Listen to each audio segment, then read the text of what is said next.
ఓం అస్మద్గురుభ్యో నమః. దయాపాత్రం దేవత్యాదిగుణార్ణవం రమ్యజాం లక్ష్మీనాథసమారంభాం నాదయామునమధ్యమాం అస్మదాచార్యపర్యంతాం వందే గురుపరంపరాం. యో నిత్యమచ్యుతపదాంబుజైర్మరుక్మవ్యామోహతస్తత్తరాణి తృణాయ మేనే అస్మద్గురోర్భగవతోస్య దయైకసిన్ధోః రామానుజస్య చరణౌ శరణం ప్రపద్యే.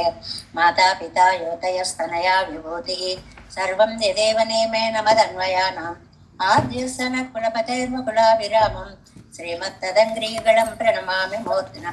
భూతం సరస్య మహదాహ్వయ పట్టనాథ శ్రీభక్తిసార కులశేఖర యోగివాహాన్ భక్తాంగ్రేణ పరకాలయతీంద్రమిశ్రాన్ శ్రీమత్పరాంకుశమనం ప్రణతోస్మి నిత్యం. నాదం పంకజనేత్రామయమునా వాస్తవ్యమాలాధరాన్ యోగీంద్రం కురుకేశచంద్రజలదిం గోవిందపురాదిపౌ భట్టార్యం నిగమాంతయోగి జగదాచార్యౌ సకృష్ణద్వయౌ వందే మాధవ పద్మనాభ సుమన కోలే సదేవాదిపాన్. నమో వేదాంత వేద్యాయ జగన్మంగళహేతవే యస్య వాగమృతాసారపూరితం భువనత్రయం వేదాంత వేద్యామృతవారిరాసేః వేదార్థసారామృతపౌరమగ్ర్యం ఆదాయ వర్షంతమహం ప్రపద్యే. కారుణ్యపూర్ణం కల్వైదాసం శ్రీమత్కృష్ణ సమాహ్వాయ నమో యామున సూనవే యత్కటాక్షణకక్ష్యాణాం సులభశ్రీధన్ శ్రీకృష్ణ పాదపాదాబ్జే నమామి శిరసా సదా యత్ప్రసాద ప్రభావేన సర్వసిద్ధిరభూన్మమ. లోకాచార్యాయ గురవే కృష్ణ పాదస్య సూనవే సంసార భోగి సందష్ట జీవ జీవాతవే నమః. ధృత్యర్థసారజనకం స్మృతి బాలమిత్రం పద్మోల్లసద్భగవదంగ్రి పురాణ బంధుం జ్ఞానాదిరాజమభయప్రదరాజపుత్రం అస్మద్గురుం పరమకారుణికం నమామి. ద్రావిడాంనాయ హృదయం గురు పర్వక్రమాగతం రమ్య జామాతృదేవేన దర్శితం కృష్ణ సోననాం సుందర జామాతృమునే ప్రపద్యే చరణాంబుజం సంసారార్ణవ సమ్మగ్న జంతు సంతార పోతకం. నమోస్తు దేవరాజాయ చతుర్గ్రామ నివాసినే రామానుజార్య దాసస్య సుతాయ గుణశాలినే. నమః శ్రీశైలనాథాయ కుంతీ నగర జన్మనే ప్రసాదలబ్ధ పరమ ప్రాప్య కైంకర్యశాలినే. శ్రీశైలేశ దయాపాత్రం భక్త్యాది గుణార్ణవం యతీంద్ర ప్రవణం వందే రమ్యజామాతరం మునిం. శ్రీరంగసింహగిరిదేశిక పాదసేవ ప్రాప్తాఖిల ద్రవిడ వేద రహస్య జాతం శ్రీగౌతమాన్వయజమాశ్రిత పాదధేయం గోపాలదేశికమహం శరణం ప్రపద్యే. కౌశికాన్వయ సంజాతం వెంకటార్యతనోభవం వేదాంతాచార్య సత్శిష్యం గుడైవర్లమహం భజే. శ్రీమద్వెంకటరంగార్య శిష్యం సత్శిష్య సేవదిం శ్రీలక్ష్మణార్య విబుధం సంశ్రయే దేవి దీప్తయే. ఓం అస్మద్గురుభ్యో నమః. భక్తామృతం విశ్వజనానుమోదనం సర్వాద్భుతం శ్రీశటకోపవాङ्మయం సహస్రశాఖోపనిషత్ సమాగమం నమామ్యహం ద్రావిడ వేద సాగరం. திருவழுதினாடென்னும் தென் குருகூரென்னும் மறுவினியவன் பொருளவென்றும் அருமறைகள் அந்தாதி செய்தான் அடியினையே எப்பொழுதும் சிந்தியாய் நெஞ்சே தெளிந்து மனத்தாலும் வாயாலும் வன் குருகூர் பேணும் இனத்தாரை எல்லாதிரைஞ்சேன் தனத்தாலும் ஏதும் குறைவிலேன் எந்தை சடகோபன் பாதங்கள் யாம் உடைய பத்து ஏந்த பெருங்கீர்த்தி ராமானுசமுனிதன் வாயந்த மலர் பாதம் வணங்குகின்றேன்.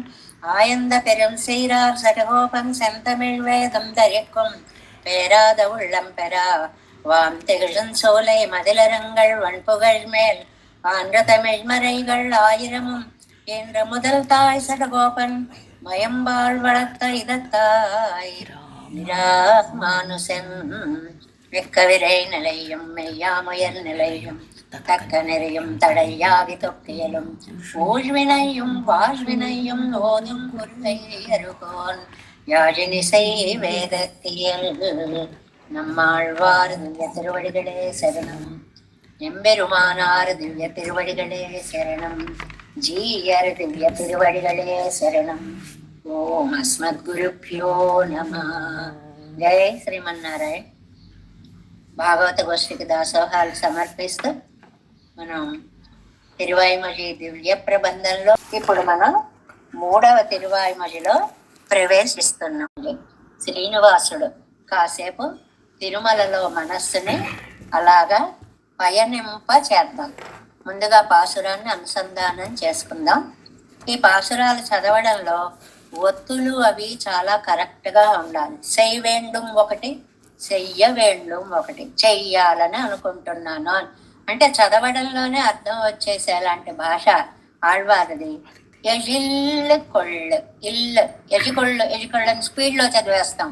లకారం చాలా స్పష్టంగా అన్ని అక్షరాలు వినపడితేనే అర్థము సమగ్రంగా మనకి తెలుస్తుంది. దానికే మీకు అభ్యాసాలు.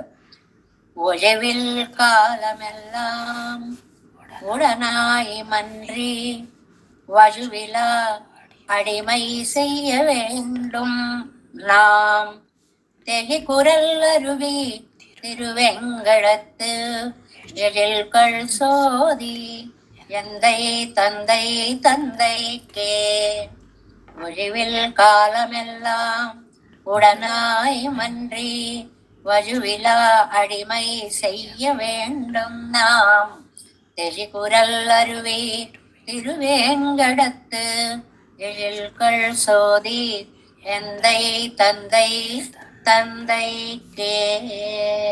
చాలా అద్భుతమైనటువంటి తిరువాయిమొഴి. నమ్మాళ్వార్లు దివ్య దేశాలలో మనకి పెరుమాళ్ళని అనుగ్రహిస్తూ ఉన్న సమయంలో తిరుమల దగ్గరికి వచ్చేటప్పటికి 2 తిరువాయిమొഴുలు రచించారండి. ఒకటేమో ఈ మూడులో ఒకటి ఒழிవిల్ కాలమెల్లాం, ఇది వెంకటేశ్వర స్వామిని గురించి.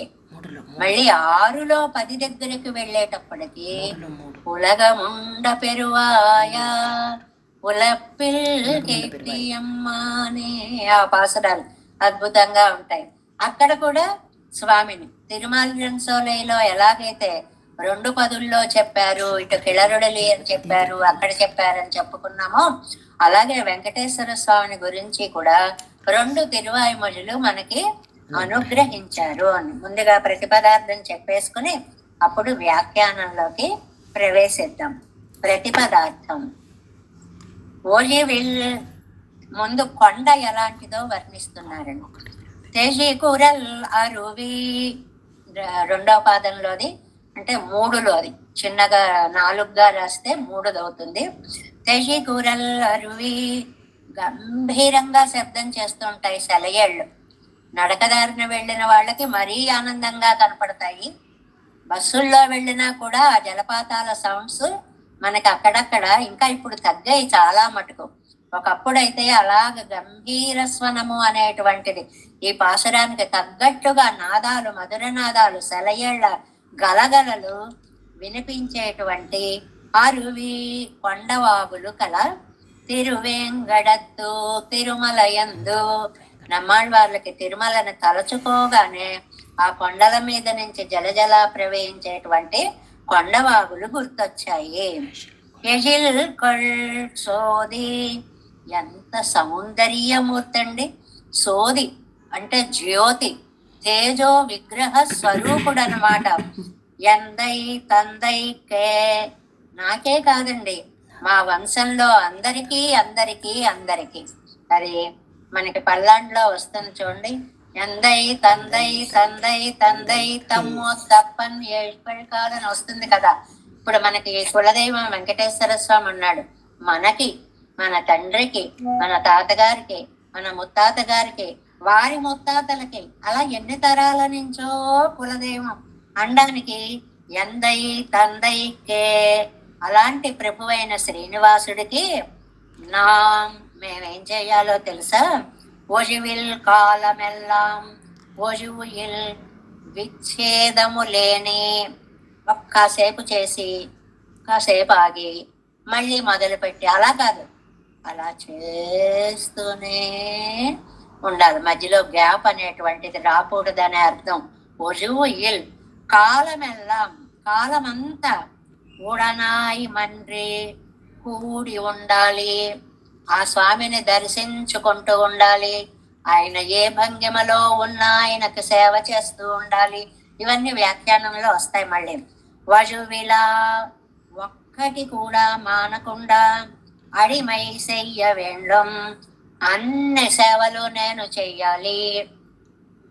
ఈ అన్ని సేవలు నేను చెయ్యాలి అనేటప్పటికీ మనకి భరతుడు గుర్తుకు వచ్చేస్తాడు, లక్ష్మణుడు గుర్తుకు వచ్చేస్తాడు. అహం సర్వం కరిష్యామి జాగ్రత్త స్వపతశ్చతే. ఈ పాసురార్థంలోకి ప్రవేశించే ముందు మనం కొంచెం ఇంట్రడక్షన్ చెప్పుకోవాలి. నమ్మాళ్వార్లు అజ్ఞానాన్ని పోగొట్టేసుకున్నారు శ్రీయప్పతి చేత.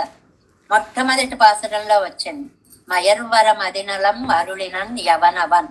ఎవరి చేతనైతే అజ్ఞానాన్ని పోగొట్టుకున్నారో వారు పలికినటువంటి తిరువాయిమజిలో 2లో 10 దగ్గరకు వచ్చేటప్పటికి ముడిచ్చోదియాయ్ అనేటువంటి అందులో సుందరబాబు స్వామిని వర్ణించి, ఎంత పరోపదేశం అండి, ఒంట్లో శక్తి ఉండగానే వెళ్ళండి వెళ్ళండి వెళ్ళండి అని చెప్పారు. ఆ చెప్పడం 3లో 2లో 10తో సరిపోక 3లో 1 దాకా వచ్చేసారు, సాగిందనమాట. అప్పుడు 3లో 1లో 1 ముడిచ్చోదియాయిలో వాచామగోచరమైన స్వామి అని చెప్పారు. ఆయన యొక్క శక్తిని మనం అందుకోలేము. ఇటు కిళరుడి చెప్పి కిళరుడిలోంచి వాచామగోచరమైన ముడిచ్చోదియాయ్ అనే దాంట్లోకి ప్రవేశించారు అనమాట. అక్కడి నుంచి 3లో 2కు వచ్చేటప్పటికి అయ్యో నేను అనుభవించలేకపోయానే అని బాధలో ములిగారు.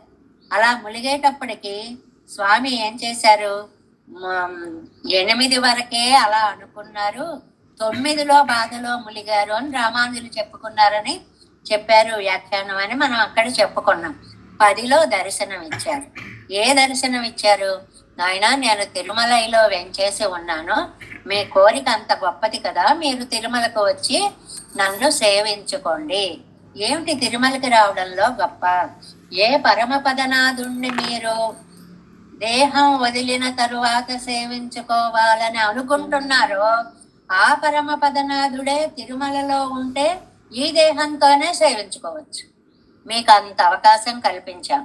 ఎప్పుడో ఈ దేహం మారి తర్వాత ఆత్మ వెళ్ళి మోక్షానికి వెళ్ళి సేవించుకోవడం కాదండి, ఈ దేహంతో తిరుమల వెళ్ళచ్చు. ఎందువల్లంటే నా వేదాంతాత్ శాస్త్రం, నా మధుమదనాత్ తత్వమఖిలం, నా సత్వాత్ ఆరోగ్యం, నా ద్వయవచనత క్షేమకరణం. ఒక అద్భుతమైనటువంటి పూర్వాచార్యులు చెప్పినటువంటి శ్లోకం ఉంది, వేదములు వేదాంతములు కంటే గొప్ప శాస్త్రం లేదు. శ్రీనివాసుడి కంటే 1000 చేతులతో సముద్రాన్ని చిలికిన మధుసూదనుడే శ్రీనివాసుడిగా వచ్చి అవతరించాడు. అందుకనే మనం ఒక శ్లోకాన్ని వెంకటేశ సమోదేవో, ఎక్కడ ఆయనతో సమానమైనటువంటి వాడు బ్రహ్మాండే నాస్తికించను.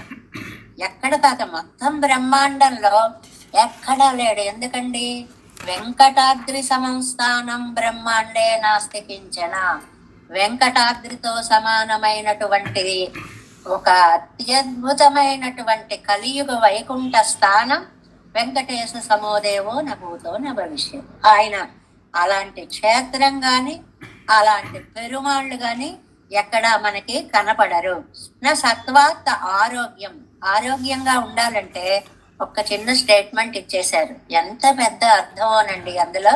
నా సత్వాత్ ఆరోగ్యం, ఆరోగ్యం కావాలి అంటే సాత్వికాహారం తీసుకోవాలి. రుచుల కోసం నాలిక మన్ని తొందర పెట్టి అక్కర్లేనివన్నీ తినిపిస్తోంది. ఆ రుచులలో రజోగుణం తమోగుణం పోగొట్టుకున్నటువంటి కేవల సాత్వికమైనటువంటి ఆహారం, భగవద్గీతలో మనకి చెప్పారే, ఆయు సత్వ బల ఆరోగ్య ఇత్యాది, ఆయుష్ను పెంచేది బలాన్ని పెంచేది సాత్వికాహారమైనటువంటి అలాంటి ఆహారాన్ని మించింది ఆరోగ్యానికి ఇంకొకటి లేదు. నా ద్వయవచనత క్షేమకరణం, మంత్రాలలో ద్వయమంత్రాన్ని చెప్పినట్టు మించినటువంటి మంత్రము లేదు. ఇది ఇవాల్టి మన ఈ తిరువాయిమొழிకి పూర్తిగా అన్వయించినటువంటి ద్వయమంత్రార్థ వివరణ అన్నమాట. ఈ ఉజివిల్ కాలమెల్లాన్ తిరువాయిమొഴి ఎందువల్లంటే మనకు 3 రహస్యాలు ఉన్నాయి. తిరుమంత్రము, ద్వయమంత్రము, చరమ శ్లోకము, 3 మంత్రాలు ఉన్నాయి. ఇందులో ద్వయమంత్రం అనేటువంటిది సాక్షాత్తు శ్రీ మహాలక్ష్మికి ఆ విష్ణు లోకంలో పరమపదంలో శ్రీమన్నారాయణుడు అనుగ్రహించినటువంటిది. ఎందుకు ద్వయం అని పేరు వచ్చింది? ద్వయ అంటే 2 అని అర్థం. శ్రీమన్నారాయణ చరణౌ శరణం ప్రపద్యే 1, శ్రీమతే నారాయణాయ నమః 2. ఈ రెండిటిలో మనకి ఏం చెప్పారండి అని. 1, శాస్త్రాలు తెలియాలి అంటే తిరుమంత్రం తెలియాలన్నారు. ఈ తిరుమంత్రాన్ని రాజు అన్నారండి. మంత్ర రాజము అని పేరు తిరుమంత్రం. ఇంకా చరమం దగ్గరికి వచ్చేటప్పటికి భగవత్ తత్వార్థాన్ని అది తెలియచేస్తుంది. ఈ మొదటి మంత్రం ఆ భగవత్ తత్వార్థాన్ని తెలియచేస్తుంది అనేది చరమం 1, 3. అక్కడికి వచ్చేటప్పటికి మంత్రరత్నం ద్వయమంత్రము అన్నారు. ఇక్కడ పదాలు ఉపయోగించడంలో కూడా చమత్కారంగా ఒక అర్థం చెప్తారు. తిరుమంత్రమేమో మంత్రరాజం, ద్వయమంత్రమేమో మంత్రరత్నం. రత్నం రాజును వెతుక్కుంటూ వెళ్ళదు, రాజే రత్నాన్ని వెతుక్కుంటూ వచ్చి ధరించాలి. కాబట్టి ఈ రత్నం లాంటి ద్వయమంత్రాన్ని మనం వెతికి తెలుసుకొని దాని ద్వారా భగవదర్చన చెయ్యాలి. అంటే నిత్యము ద్వయమంత్ర అనుష్ఠానము చేయాలి. పైగా దీనికి ఎంత విశాలమైనటువంటి సౌకర్యము మనకి కలిగించిందంటే ఈ మంత్రము ఎలాంటి పరిస్థితుల్లోనూ చదువుకోవచ్చుటండి దీన్ని. సరే, మనకి మనవాళ్ళ మహాముళ్ళ వంటి పెద్దలు నిత్యము కూడా ద్వయమంత్రార్థ సంతత స్ఫురితాధర అని ఒక విశేషణం చెప్తారు.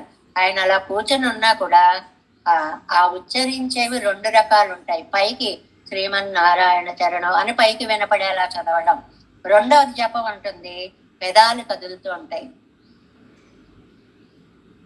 అలా వినపడుతుంది. ఆయనకే వినపడుతుంది కానీ 2వ వాళ్ళకి వినపడేది కాదు. మామూలు అలా ద్వయమంత్రాన్ని చెప్పేవారట. ఏమండి ఎంబెరుమానార్లని శిష్యులు అడిగారు, ఏమండి ఇంకేం మంత్రాలు లేవా, ఇదే ఎందుకు చదువుకోవాలి, ద్వయమంత్రమే అని. అంటే ముముక్షువుకి ద్వయమంత్రాన్ని మించినటువంటి మంత్రము లేదు అని ఎంబెరుమానార్ చాలా స్పష్టంగా జప్తవ్యం గురు పరంపరము ద్వయము అని పిళ్ళైలోకాచార్యుల వారు మనకి ముముక్షుప్పడి మొదలైనటువంటి వ్యాఖ్యానాల్లో కూడా ఇచ్చారు. ఏమిటంటే గురు పరంపర చదువుకొని అసలు ఫస్ట్ ప్లేస్ ఎప్పుడు మన ఆచార్యులకే. ఆచార్యుల గురు పరంపర అంతా తల చేసుకుని మొత్తం ఎవరెవరు ఉన్నారో ఆ 12, 13 పేర్లు చదివేసేసుకుని తరువాత మనం ద్వయమంత్రాన్ని దీన్ని ఎలా ఉన్నా, ఎలాంటి పరిస్థితిలో ఉన్నా, ఎక్కడ ఉన్నా చదువుకోవచ్చు అనేటువంటి ఒక మంచి సౌకర్యం ఉంది అన్నమాట. ఇందులో పూర్వవాక్యం శ్రీమన్నారాయణ చరణౌ శరణం ప్రపద్యే అని వచ్చింది కాబట్టి ఇది శరణాగతి. మొదటి వాక్యం ఏం చెప్తుంది మనకి? శరణాగతి చెప్తుంది. ఉత్తర వాక్యం ఏం చెప్తుంది? శ్రీమతే నారాయణాయ నమః నమః. ఆయా అంటే కైంకర్యం కాబట్టి ఉత్తర వాక్యం కైంకర్యాన్ని చెప్తుంది. ఇక్కడ చాలా అద్భుతమైనటువంటి వ్యాఖ్యానాన్ని ఇస్తారు. ద్వయమంత్రంలో పూర్వవాక్యం శరణాగతిని చెప్తే, ఉత్తర వాక్యం కైంకర్యాన్ని చెప్తే, మనకి 3లో 3 దగ్గరికి వచ్చేటప్పటికి సర్వదేశ సర్వకాల సర్వావస్థలలోని కైంకర్యం కావాలి అని కదా ఇవాళ పాసరం. అంటే ఉత్తర వాక్యార్థాన్ని ముందు చెప్పేశారు. నువ్వే మాకు దిక్కు అనేది 6లో 10కి వెళ్ళాక చెప్పారు. పూర్వవాక్యాన్ని తరువాత చెప్పారు. ఇది చాలా అద్భుతమైనటువంటి అర్థాన్ని మనకి పూర్వ వ్యాఖ్యాతృ చక్రవర్తులందరూ కూడా, నంబిళ్ళై వంటి మహనీయులందరూ కూడా మన భాగ్యవశం చేత అందించినటువంటిది. ఇక్కడ మామూలుగా 2లో 9లో నీ నిత్య కైంకర్యం చేసుకోవాలి అన్నారు. సరే, 3లో 3 దగ్గరికి వచ్చేటప్పటికి కైంకర్యము 1102 పాటల ద్వారా ఆళ్వార్లు కైంకర్యం చేశారు. ఒక్కొక్క ఆళ్వార్లు ఒక్కొక్క రకమైన కైంకర్యం చేశారండి. ఒక పెరియాళ్వారినో తొండరడి పొడియాళ్వార్లనో తీసుకోండి, చక్కగా పుష్ప కైంకర్యం, వాళ్ళు పాసురాలు చెప్పారు, చెప్పినా కూడా నిజ జీవితంలో ఆరాధనలో పుష్పమాల కైంకర్యానికి వారు చాలా ప్రసిద్ధులుగా ఉన్నారు. నమ్మాళ్వారు ఒక్క అడుగు కూడా చెట్టు తరలోంచి అటు ఇటు వెళ్ళలేదు. ఓయ్ నన్ను గురించి చెప్పు, నన్ను గురించి చెప్పంటూ దివ్యదేశ పెరుమాళ్ళందరూ ఆయన ముందు క్యూ కట్టడం మొదలు పెట్టారు. అప్పుడు వాక్ కైంకర్యం, వాచ కైంకర్యం చేశారనమాట. ఎక్కడ? తిరుమలలో ఇప్పుడు నేను ఇలా చెయ్యాలి అని అనుకుంటున్నారు. ఇవాళ మనం తిరుమల దివ్య దేశాన్ని గురించి చెప్పుకుంటున్నాం. ఇందులో పెరుమాళ్ళు శ్రీనివాస చక్రవర్తి, శ్రీనివాసుడు. ఆయన 6లో 10లో ఏం చెప్పారు? అగలగిల్లే నిరయ్యుమెన్రు అలర్మేల్ మంగై యురై మార్ప, నిన్ను క్షణం కూడా విడిచి ఉండలేనయ్యా అని గుండెలపై నిలబడిన కూచున్న లక్ష్మీదేవిని ధరించినటువంటి శ్రీనివాస అంటూ అమ్మతో సహా కూడిన శ్రీనివాసుడిని చెప్పారు. ఎందుకని? అది శ్రీమతే, స్త్రీతో కూడిన. ఆ ఉత్తర వాక్యానికి అది చక్కగా సరిపోతుంది. పూర్వవాక్యానికి ఉత్తర వాక్యానికి కూడా సమన్వయాలను చాలా చక్కగా చెప్పారనమాట. అంటే శరణాగతి చేసిన, కైంకర్యం చేసిన రెండు తిరువేంగడముడయానికే చెయ్యాలి. తిరువేంగడం ఉడయ్యాన్, పవిత్రమైన కొండ అని తిరు అనేది కొండకి ఒక విశేషణంగా చెప్తారు. తిరు వేంగడ, లక్ష్మితో కూడిన శ్రీనివాసుడు ఆయనకి, అంటే శ్రీమతే నారాయణాయ ఆ అర్థాన్ని చెప్తారు. ఒకటి స్వామికి విశేషణం తిరు అనేది, అమ్మని గుండెల మీద దాల్చిన స్వామి అని. ఒకటి కొండకి విశేషణం, పవిత్రమైనటువంటి ఆలయము అనేది. ఈ అగలగిల్లేంలోనేమో శరణాగతి కోరారు. ఈ ఒజివిల్ని ఇవాళ మనం చెప్పుకోబోయే దాంట్లోనేమో కైంకర్యాన్ని కోరారు. ఇది బాగా గుర్తు పెట్టుకుంటే చాలు. కైంకర్యాన్ని కోరారు ఒజివిల్ కాలమెల్లాంలో. శరణాగతిని చేశారు 6-10లో. అది బాగా గుర్తు పెట్టుకోవాలి అనమాట. అంటే ద్వయంలో ఉత్తర వాక్యార్థాన్ని ముందు చెప్పి పూర్వ వాక్యార్థాన్ని తర్వాత చెప్పారు. అంతవరకు మనం తెలుసుకోగలిగితే చాలు. ఇంకా చాలా చాలా నారాయణాయ అని ఉందనుకోండి, ఆయా అది కైంకర్యము, నారాయణుడికే కైంకర్యం చేయాలి. చతుర్థి అంటారు దీన్ని, ఆయా అనేటువంటిది. చతుర్థి ఎప్పుడు కైంకర్యార్థంలో చెప్పబడుతుంది. అంటే ద్వయం యొక్క ఉత్తర వాక్యాన్ని తర్వాత పాసురాల్లో మనకు అందిస్తారు అనేటువంటిది ఇక్కడ ఒక మంచి విశేషంగా చెప్తారనమాట. ఇప్పుడు పెరుమాళ్ళు ఏమన్నారు? 3-2లో 10లో మీకేం పర్వాలేదు, నేను తిరుమలలో వచ్చి నిలిచాను కాబట్టి అక్కడ మీరు ఈ శరీరంతో నా సేవ చేసుకోవచ్చు. ఇందులో ఉన్న చాలా ప్రత్యేకత అది.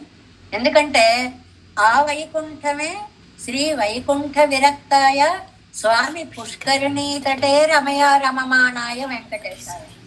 ఆ వైకుంఠం కంటే ఈ భూలోక వైకుంఠం బాగుంటుందని ఇక్కడికి వచ్చాడు స్వామి. ఆ వైకుంఠానికి మీరు శరీరం ఉంటే వెళ్ళలేరు.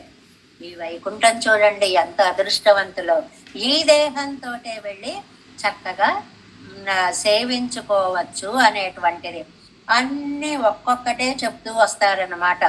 అందులో నాకెంత ఉపకారం చేశావయ్యా, నాకు దేహాన్ని ఇచ్చావు, ఒక ముద్దలా ఉన్నవాడికి దేహాన్ని ఇచ్చావు, కరణకళేబరాలు ఇచ్చావు, చాలదన్నట్లుగా నువ్వొచ్చి అవతరించావు, అది కూడా సరిపోదన్నట్టు నాలో అంతర్యామిగా ఉన్నావు, అది కూడా చాలదన్నట్టు ఆ కృష్ణావతారంలో వచ్చి నన్ను చూడకూడదా, ఆ వామనావతారంలో వచ్చి నన్ను చూడకూడదు అంటే అవన్నీ పింబో అదునం తప్పేనన్నారు. అది కూడా పోగొట్టుకున్నా, అది కూడా పోగొట్టుకున్నా.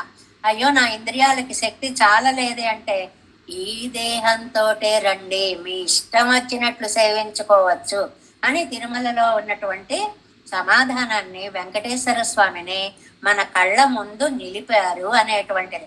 అమలనాథి పిరాన్లో కూడా మనకి ఆ ఆ తిరుప్పాణి ఆళ్వారు ఇదే విశేషాన్ని పాసురాల్లో చక్కగా వర్ణిస్తారు. ఎందువల్ల అంటే మనకి 5 అవతారాలు ఉన్నాయి. పూర్ణమద పూర్ణమిదం పూర్ణాత్ పూర్ణముదచ్యతే పూర్ణస్య పూర్ణమాదాయ పూర్ణమేవావశిష్యతే అనేటువంటి దానికి ఇతర సిద్ధాంతాలు చెప్పే అర్థాలు వేరు. మన సిద్ధాంతాల్లో 5 అవతారాలు పర వ్యూహ విభవ అంతర్యామి అర్చావతారంలో చాలా విశిష్టమైన అర్చావతారం శ్రీరంగంలో పడుకుని పడుకుని పడుకుని విసుగొచ్చేసి తిరుమలకు వచ్చి నిలబడ్డాడు.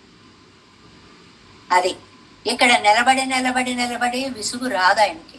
ఎందువల్లంటే ఈ జనాన్ని పిల్లల్ని చూస్తూ ఉంటే ఇంతకాలంకి ఇలా నన్ను చూడాలి అని వస్తున్నారా అనేటువంటి ఒక ఆనందం అన్నమాట.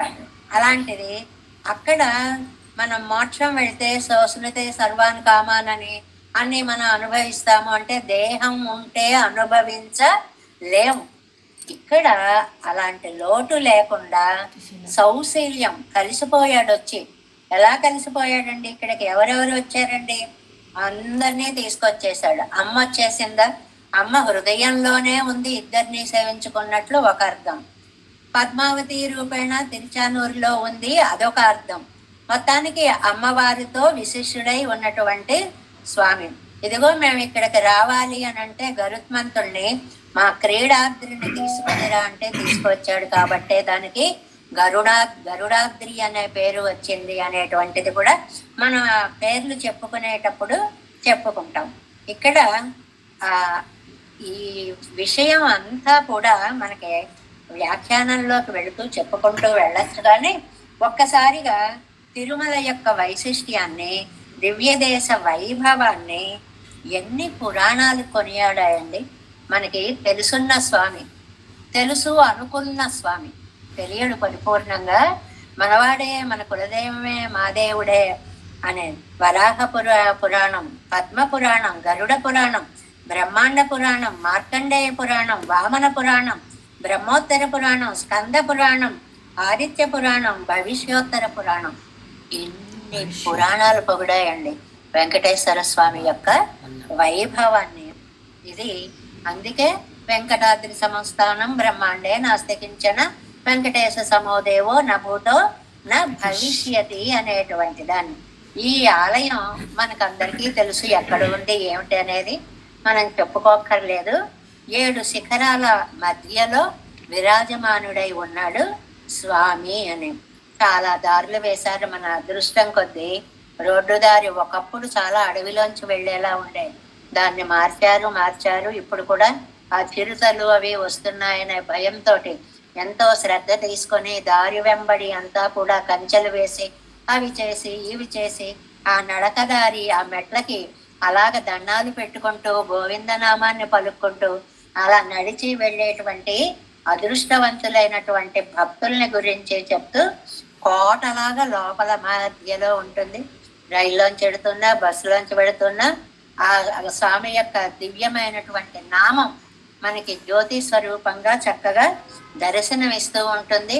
అలాంటి ఆలయ నిర్మాణం చేసిన కృష్ణదేవరాయలు మొదలైనటువంటి వాళ్ళు, వెంకటపతి రాయలు మొదలైన వాళ్ళ విగ్రహాలన్నీ కూడా మనకి కోవిల్లో చాలా చక్కగా దర్శనమిస్తాయి. ఒకప్పుడు ఈ కోవిల చుట్టూ కూడా తిరుమలలో సంపంగి చెట్లు ఉండేవిటండి. ఈ కోటగా ఇలా కట్టేయక ముందు సంపంగి చెట్లు ఉండేవిట అడుగడుగునా కూడా.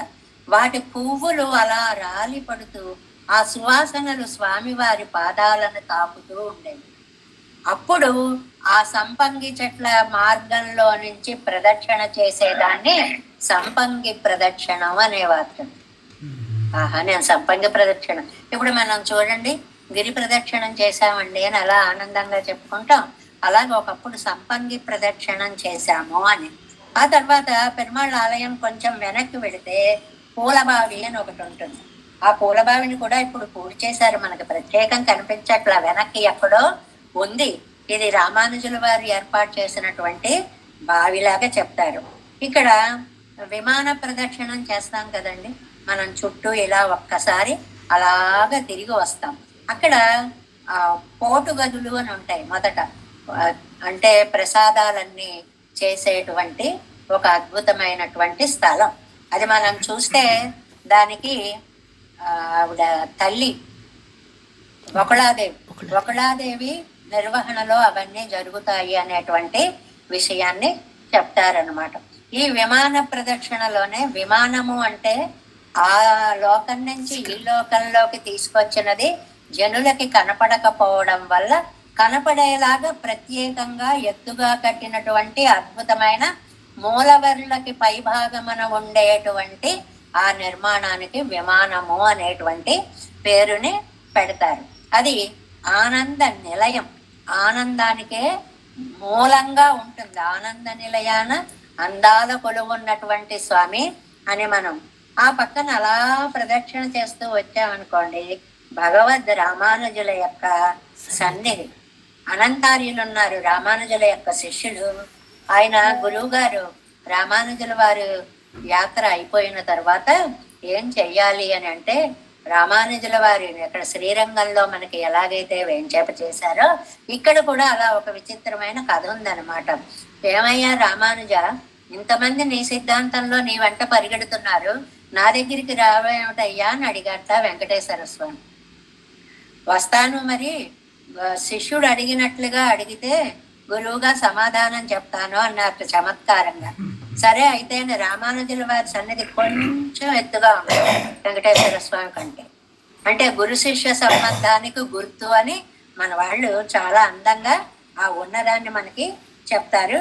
ఆ రామానుజుల సన్నిధికి పక్కనే మనకి యోగ నరసింహస్వామి సన్నిధి కూడా ఉంటుంది కదండి, ఎంత చక్కగా ఉంటుందో, చాలా బాగుంటుంది. వెనక నుంచి అలా వస్తూ ఉంటే ప్రదక్షిణ చేస్తూ నరసింహస్వామి సన్నిధిలోకి అలా వచ్చి మెట్ల మించి నెమ్మదిగా మనం దిగుతాం.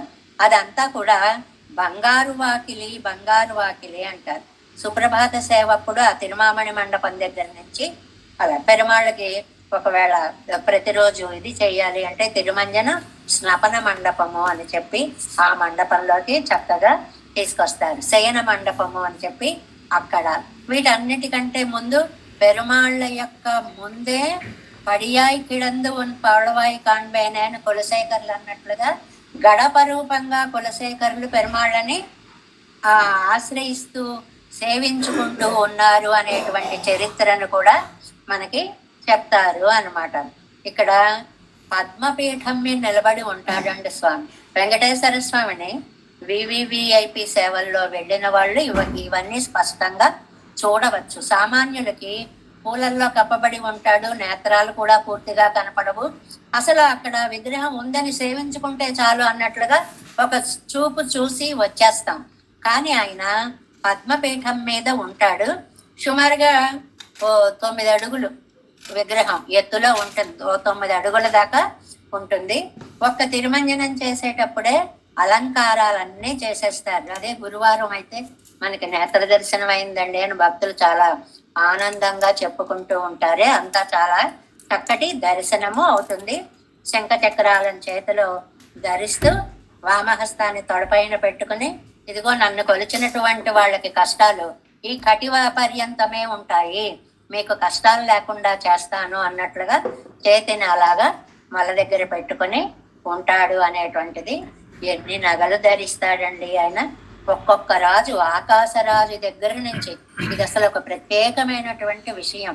ఏ రాజులు ఎన్ని ధరింపచేశారు, రామానుజులు ఎన్ని ధరింపచేశారు, నాగాభరణాలు ఎన్నున్నాయి, సాలగ్రామహారాలు ఎన్నున్నాయి, బంగారు కడియాలు ఎన్నున్నాయి, హస్తభూషణాలు ఉన్నాయి. అసలు పైన పెట్టే ముడిచ్చోది ఉన్నది ముగచ్చోది అన్నట్టు ఆ పైన పెట్టేటువంటి కిరీటాలు ఎన్ని వందలు ఉన్నాయి.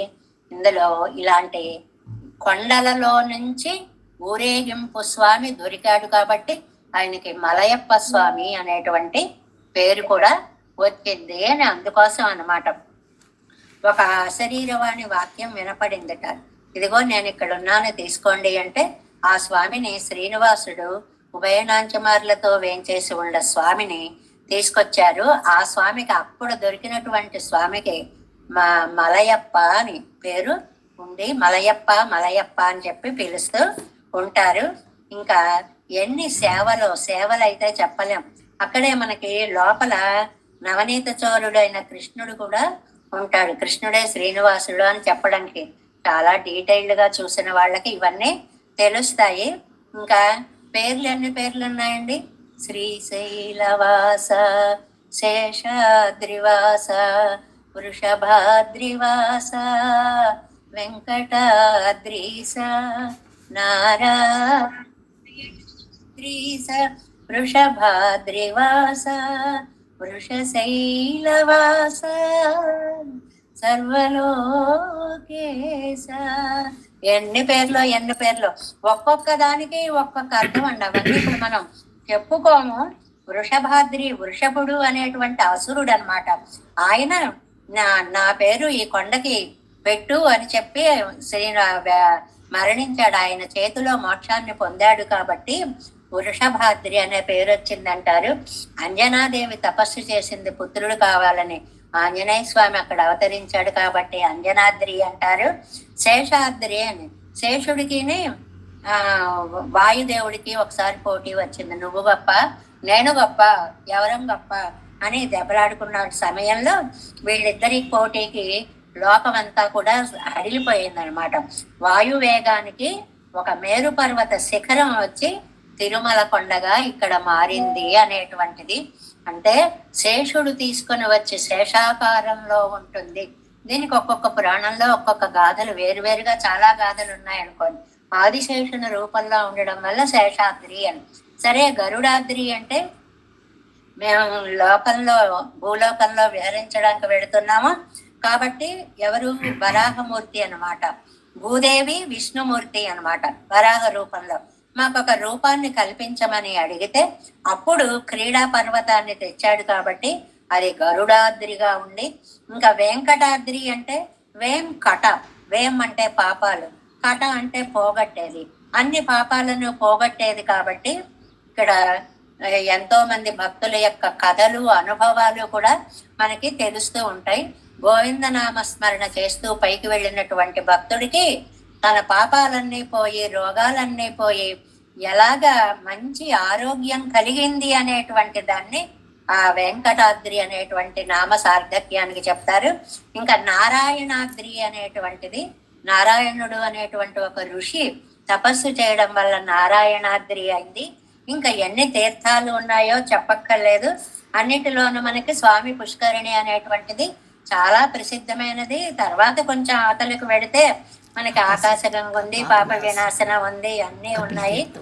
ఎప్పుడెప్పుడు ఎలా ఎలా స్నానాలు చేస్తారు, వాటి విశేషాలు ఏమిటి, పురాణ ప్రాచుర్యాలైన కథలు కూడా ఎన్నో ఉన్నాయి. శ్రీవైకుంఠ విరక్తాయ స్వామి పుష్కరిణి తటే.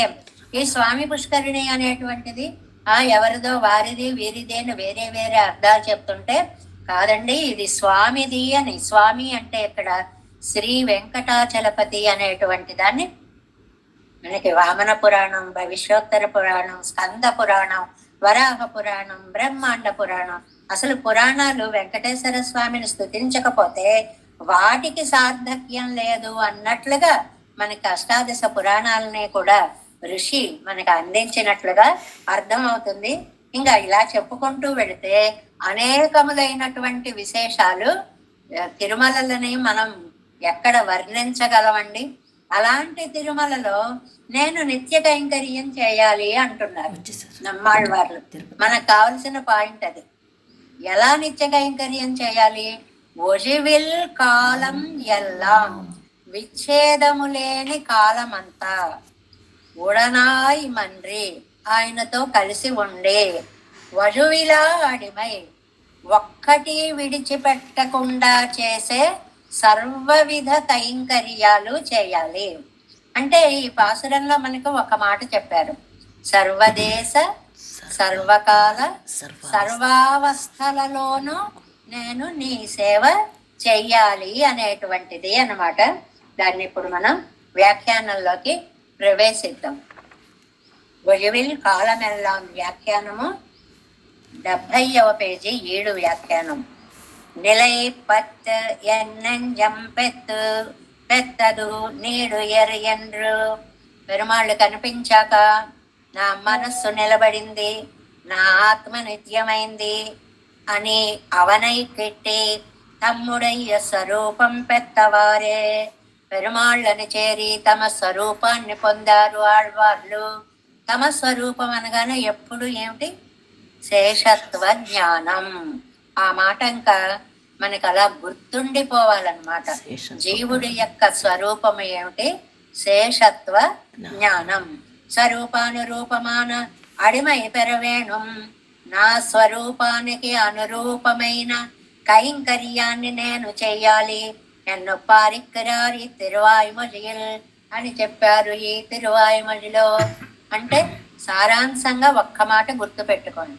ద్వయమంత్రంలో ఉత్తరార్థంలో చెప్పిన కైంకర్యాన్ని నేను చెయ్యాలి అని ఈ తిరువాయుమొழிలో చెప్తున్నారు. ద్వయమంత్రంలో పూర్వార్థంలో చెప్పిన భగవద్ వైభవాన్ని ఉలగముండ పెరువాయ అనేటువంటి దాంట్లో చెప్తున్నారు అనేటువంటిది గుర్తు పెట్టుకోవాలి. ప్రకృతి సంబంధత్తాలేవంద కరణ సంకోచత్తయ్యను సందిత్తు. ఇప్పుడు మనం చెప్పుకున్నవే ఈ మాటల్లో మనం చదువుతున్నాం. ప్రకృతి సంబంధం వల్ల ఈ కరణాలకి సంకోచం వస్తుంది. అంటే ఇంతవరకే చూడగలం, ఇంతవరకే వినగలం, ఇంతవరకే చెయ్యగలం అని ఒక లిమిట్ ఉంటుంది అనమాట. నినైత వగైగళెల్లాం హరిమారప్పెరామయ్యాలే. ఎన్నో చేసేయాలనుంది భావన, కొన్నే చేయగలుగుతున్నాం, అన్నీ చేయలేక పోతున్నాం. నందు అవన్ మొదలిలే ఇట్టై తవిర్తు 3:2 అనమాట.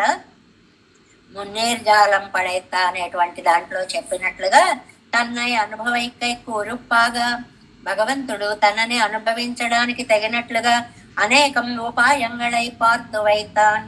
ఎన్నో ఉపాయాలు చేశాడు. ఎన్నో ఉపాయాలు చేశాడు అంటే 3 గుర్తుంచుకుందాం మినిమం. 1 లోకాలన్నీ సృష్టించాడు. 2 జీవుడికి విచిత్ర దేహ సంపత్తిని ఇచ్చాడు. 3 తాను కూడా వచ్చి అంతర్యామిగా ఉన్నాడు. ఎన్ని ఉపకారాలు ఇందులో ఏది లేకపోయినా తను అంతర్యామిగా లేకపోతే ఈ దేహం నిలబడదు. అది తీసండి. తను సృష్టించకపోతే లోకాలే లేవు. తను కరణాదులు ఇంద్రియాదులు ఇవ్వకపోతే కైంకర్యమే చేయలేము. అనేక ఉపాయంగళై పార్తు వైతాన్. ఎన్నో ఉపాయాలని మనకి చూపిస్తే అవత్తై తప్పినేన్. ఆళ్వారు అనుకున్నారు, అయ్యో కృష్ణావతారంలో లేకపోయానే, వామనావతారంలో లేకపోయానే, ఆయన ఎప్పుడు అంతర్యామి అంటే అసలే నాకు కనపడడం లేదే.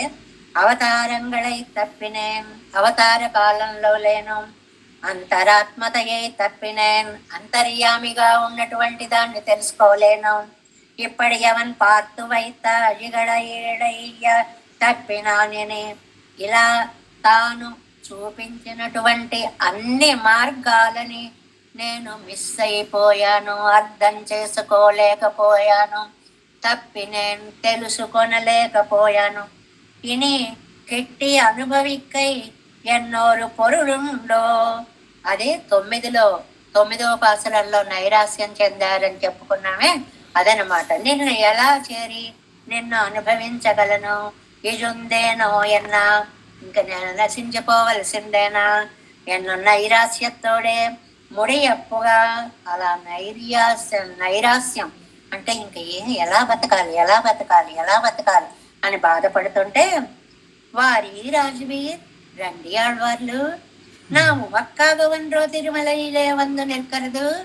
మీకోసం కదండి నేను తిరుమలైకి వచ్చి మీకు చక్కగా కనిపించేలాగా అర్చామూర్తిగా వెలుగొందాను. ఉమ్మై ఈ ఉడంబోడే అనుభవిక్కాగా మిమ్మల్ని ఇదిగో ఈ శరీరంతో నన్ను అనుభవించవచ్చు. శరీరం పోయి ఆత్మ వెళ్ళి మోక్షంకి వెళ్ళి అక్కడ అంత కష్టం లేదండి.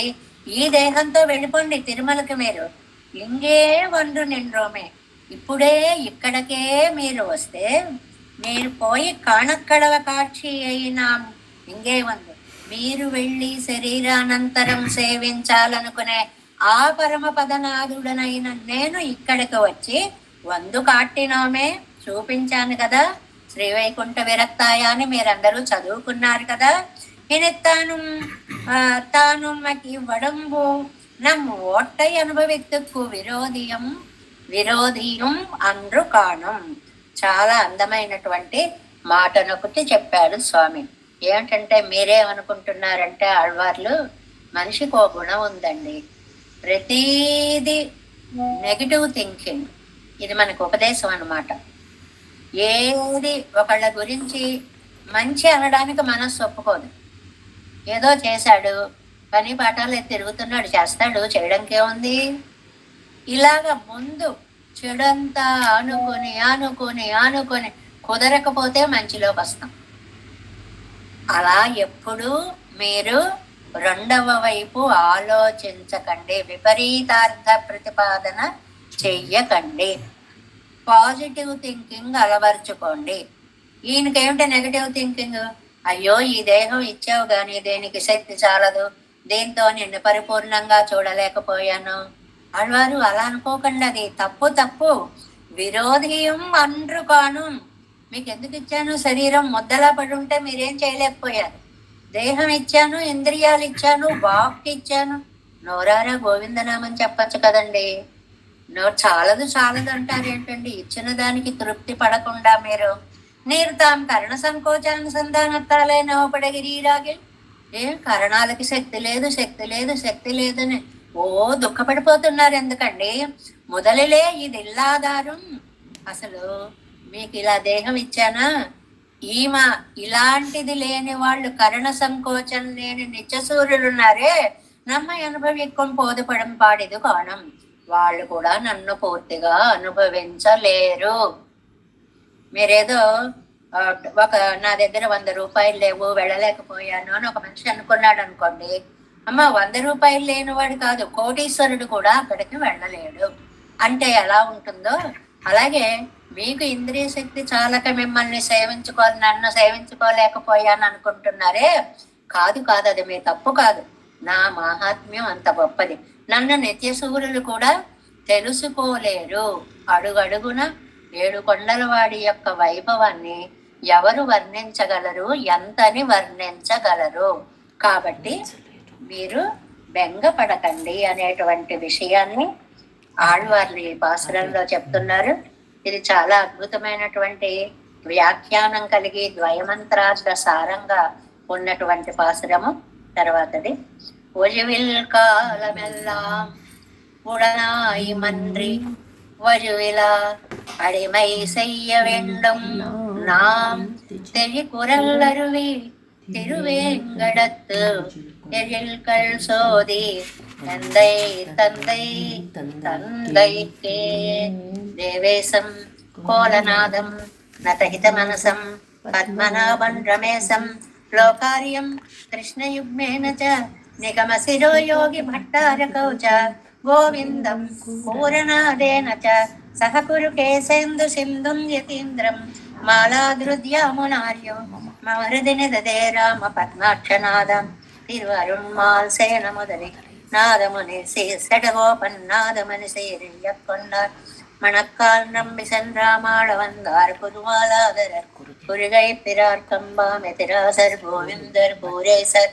பட்டர் வேதாந்தமனே இரு கண்ணர் கம்புடைய நம்பிள்ளை இவர் ஈடளித்தற்கே எந்த மாதவர் பத்மநாபர் இவர் அருளாளர் திருவனையன்றைய தேவ பெருமாள் கை கொண்டருளம் திருமலையாழ்வார் பதங்கள் முன் என் உள் சேரந்தனவே. நமோஸ்து தேவராஜாய சதுர்கிராம நிவாசினே రామానుజార్య దాసస్య సుతాయ గుణశాలినే నమ శ్రీశైలనాథాయ కుంతీ నగర జన్మనే ప్రసాదలబ్ధ పరమ ప్రాప్య కైంకర్యశాలినే శ్రీశైలే సదయాపాత్రం దేవత్యాది గుణార్ణవం యతీంద్ర ప్రవణం వందే రమ్యజామాతరం మునిం వాడి తిరువాయ్ ముడి పిళ్ళై మాదిగ வாழ்வாடி మనవాళ మామునివన్ వాడియవన్మారం తిరువాయ్ ముడి పిళ్ళై மாநிலத்தோர் தேரும்படி உரைக்கும் சீர் ஸ்ரீரங்க சிம்மகிரி தேசிக பாத சேவா பிராப்தாகில திரவிட வேத ரகசிய ஜாத்தம் ஸ்ரீ கௌதமான்வய ஜமாசிரித பாகதேயம் கோபால தேசிகமஹம் சரணம் பிரபத்யே கௌசிகான்வய சஞ்சாத்தம் வெங்கடார்ய தனோபவம் வேதாந்தாச்சாரிய சசிஷ்யம் உடையவர்மஹம் பஜே ஸ்ரீமத் வெங்கடரங்கார்ய சிஷ்யம் సత్యశ సేవదిం శ్రీలక్ష్మణార్య విబుధం సంశ్రయే శ్రీవిదిత్తయే. ఓం అస్మద్గురుభ్యో నమః. జై శ్రీమన్నారాయణ.